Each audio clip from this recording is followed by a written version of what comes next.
Assalamualaikum warahmatullahi wabarakatuh. Perkenalkan, nama saya Citra Devi Paulana. Saya adalah mahasiswa S1 program khusus. Hari ini saya akan membahas tentang video tugas dari patofisiologi pembentukan urin. Pembentukan urin ini terjadi di dalam organ ginjal, di mana melalui sebuah proses yang disebut dengan ekskresi atau proses pengeluaran zat sisa metabolisme dari tubuh manusia. Nah, perlu kalian ketahui bahwa ginjal kita ini terdiri dari jutaan unit penyaring atau biasa disebut dengan nefron. Berikut adalah tampilan tentang nefron dan bagian ginjal, yaitu nefron.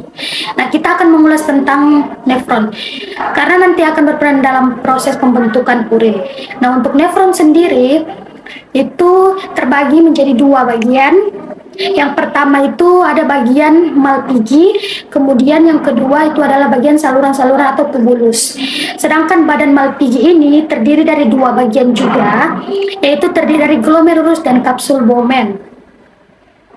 Sekarang kita masuk ke inti pembahasan, yaitu bagaimana proses pembentukan urin tersebut. Proses pembentukan urin ini terjadi dari 3 tahap. Yang pertama itu ada yang disebut dengan filtrasi, kedua reabsorpsi, dan yang ketiga augmentasi.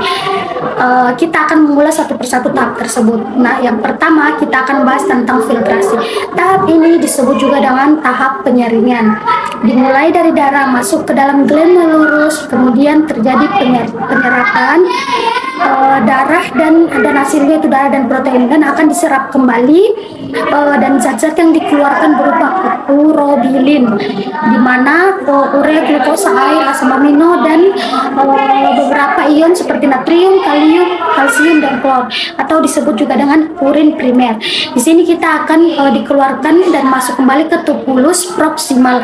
Tubulus proksimal ini tahap kedua yaitu reabsorpsi atau tahap penyerapan kembali zat-zat yang masih diperlukan seperti glukosa, asam amino, dan ion kalium, dan juga sedikit urea. Hasil dari proses reabsorpsi ini disebut dengan urin sekunder yang mengandung air, garam, urea, dan urobilin. Nah, sebagai zat pewarna pada urin, kemudian urin sekunder akan disalurkan menuju tubulus distal. Di sini adalah tahap augmentasi atau tahap pengeluaran zat yang tidak diperlukan ke dalam urin sekunder. Nah, di sini air, ion natrium, klor, dan juga urea masih diserap kembali, sedangkan sisanya akan dikeluarkan berupa urin sesungguhnya. Nah, urin sesungguhnya ini kemudian akan dikeluarkan dari ginjal menuju ke kandung kemih melalui sebuah saluran yang disebut dengan ureter. Dalam kandungan kemih ini urin akan disimpan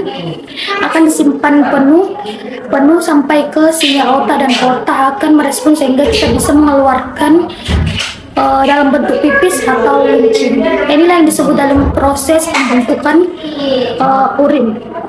Semoga video ini bermanfaat. Thank you.